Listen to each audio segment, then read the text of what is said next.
Hello friends, in today's video I shall be talking about the Anglo-Saxon period or the Old English period of English literature. This period starts from 450 AD and it continues up to 1066 AD, the year in which Norman conquest happened. Friends, we know that there were no national boundaries during the 5th century or before. So people used to travel from one place to another and settle anywhere they liked. And as they settled, they imposed their language also, in language and culture, everything. One such tribe was the Britons or Britons as they were known. This tribe consisted of Celts and Gaels. They came to England during the 5th century and they reigned in that place up to 55 BC, and they imposed their dialects Celtic and Gaelic. After that, Norman conquest happened in 52 BC. The Roman conquest happened in 52 BC, and the Roman people were actually Latin people. They came to England and imposed their language, as I have said already. So the influence of Latin became visible from 52 BC onwards, and Latin had an added advantage that Christianity started in Italy and all the religious books were only written in Latin during that time. So whoever wanted to learn Christianity and its origins, they had to learn Latin. So that was an advantage for the language. During this time, what happened? Picts Picts is the name of a tribe. They attacked England, and at the same time Visigoths attacked Rome. So Rome is the capital of Latin people. So the Roman king Honorius, who was staying at England during that time, he has left England with his military to save his homeland. So the English people, they didn't have any king at that time. That's why they invited the Angles and Saxons and Jutes, these three tribes, to come and save them from the hands of Picts. So the Angles and Saxons and Jutes came. These three tribes together are called Teutonic tribes. All this history is available in the Ecclesiastical History of English people, which was translated in 731 AD. And after Anglo-Saxon invasion, Anglo-Saxon period starts. Among these three tribes, Anglo-Saxons and Jutes were somewhat weaker than the other two. That's why the name of the Jutes is not included in the history of English literature. The Anglo-Saxon people divided the land into 7 parts. They are called heptarchy. The 7 parts were Northumbria, Mercia, East Anglia, Wessex, Sussex, Essex, and Kent. Wessex was the capital of King Alfred the Great. We will come to King Alfred the Great later in the later part of this video. And some other tribes also attacked in this age. One such was Vikings. They invaded England several times from 787 AD to 1066 AD. And 1066 is the year when Norman conquest happened. Norman conquest is actually the Normans were people of France. They came to England for the first time and defeated the Anglo-Saxons and started reigning over the country. And the leader of the Normans was King William I. He is also known as William the Conqueror, and he defeated the English King Harold Godwinson in the Battle of Hastings. Literature, so far as literature is concerned, during that period, the literature was mostly oral in nature, because people of that age didn't have that much luxury or interest to write down their literature, and the literature of that time was mostly religious and heroic. Some personal poems and love poems are also there, and chronicles and hagiographies are also available. Hagiography is a story about lives and sacrifices of saints and spiritual leaders. And so far we know that there was no script which the English people can call that their own. That's why they adapted the Roman alphabets. That is another influence of the Latin. So if we come to the poems of that age, Beowulf is one of the greatest poems to be considered from the Old English period. Beowulf is also called the national epic of England. It was an anonymous poem. We don't know who wrote this poem, and the poem is a very long poem of 3182 lines, and it is written in alliterative meter. The story goes like this. There was a king called Hrothgar. He was the king of Denmark, and in his kingdom one monster was there. The monster's name was Grendel. Grendel attacked Hrothgar's kingdom several times, and Hrothgar was very disturbed because of Grendel. That's why he invited Beowulf. Beowulf is the son of Ecgtheow, the king of Greatest. So Beowulf with his band of warriors went to Denmark and fought with Grendel and killed the monster. And after the death of Grendel, Grendel's mother tries to take revenge because of her son's death, and she also meets the same fate in the hands of Beowulf. That means she also dies in the hands of Beowulf. Then Beowulf returned to Gaetus, his own land, that is his homeland, and lives a prosperous life of nearly 40 years. Then another dragon attacks Beowulf's own land, that is Greatus, not this time to what we have earlier seen, not to Denmark. This time the monster comes to attack Greatus, and Beowulf again leads from the front, and he fights with the monster and kills the monster. But during the fight he also gets a fatal wound, and after winning the battle he also dies. So this is the story of this poem, and this poem ends with a funeral ceremonies in honor of the dead hero. Beowulf is one of the greatest poems of that age.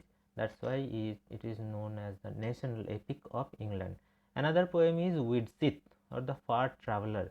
It is a short poem in comparison to Beowulf, consisting of 150 lines.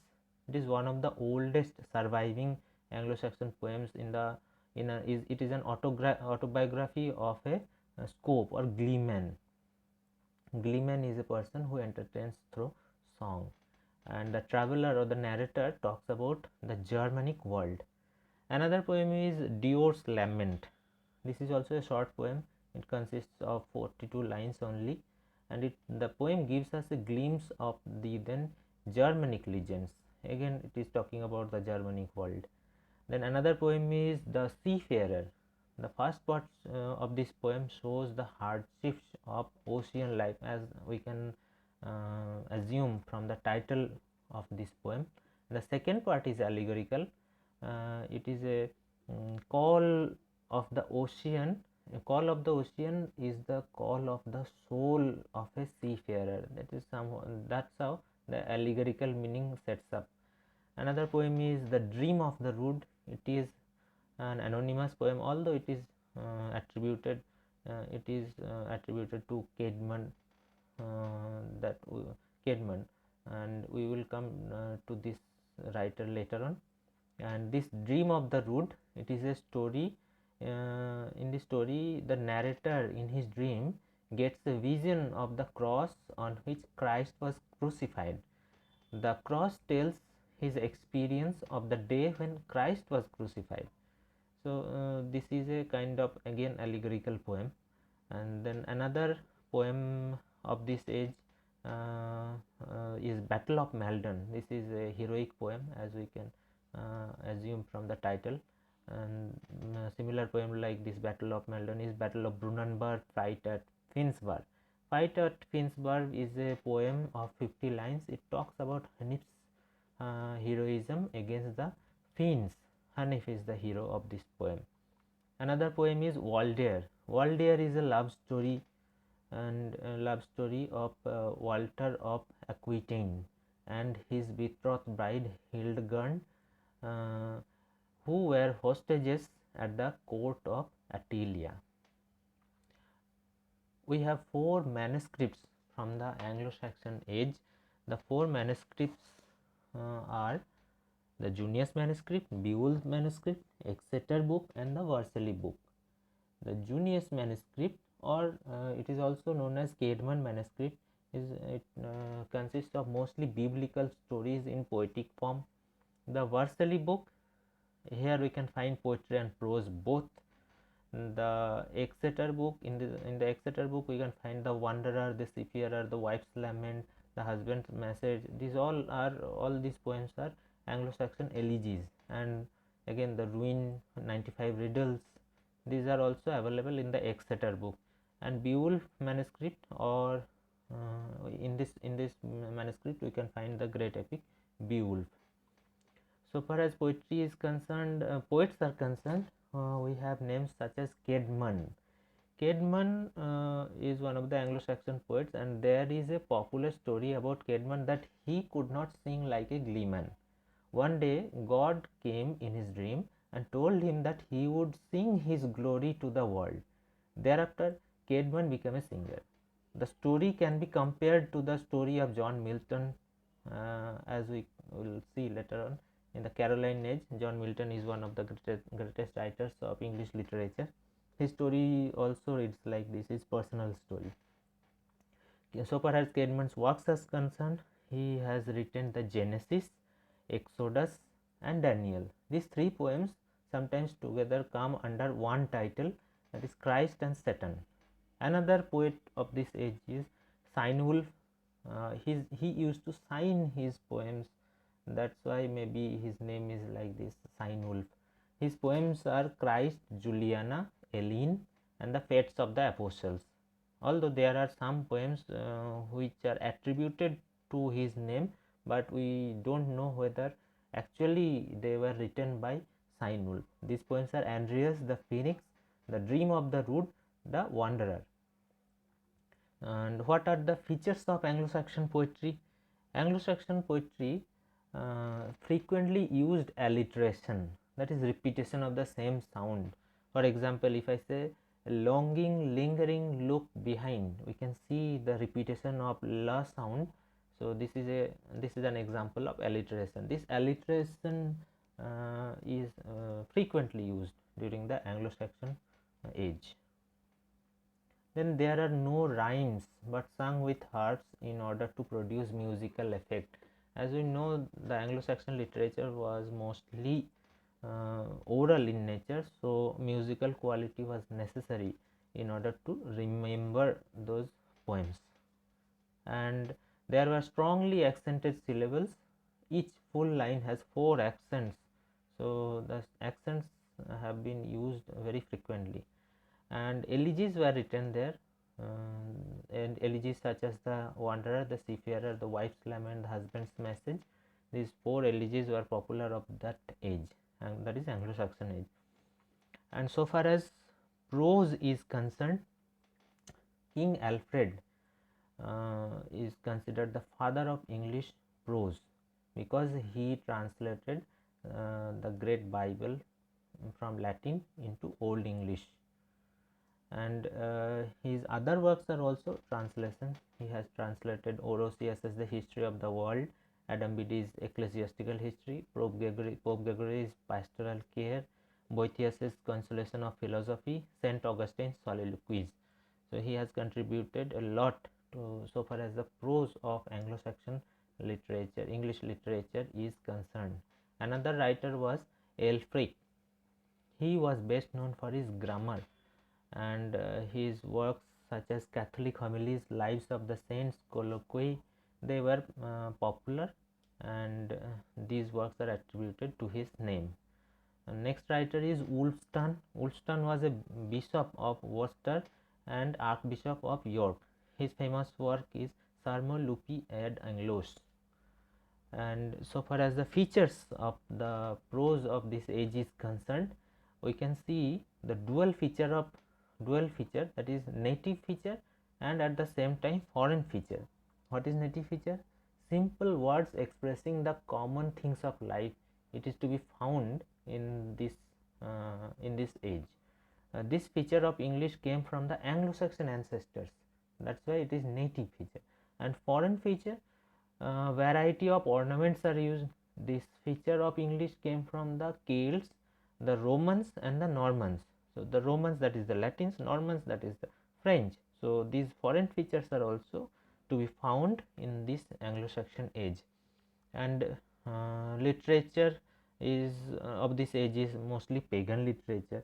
The literature of the Anglo-Saxon brought with them in oral form. Woodseath, Walder, the fight at Finnsburg, the Battle of Brunanburh, and the Battle of Mandalay. Here we can find the pagan influences. And so that is all from this Anglo-Saxon age. As we can see, we have tried to I have tried to briefly point out the main things about Old English period or the Anglo-Saxon period. Thank you for listening.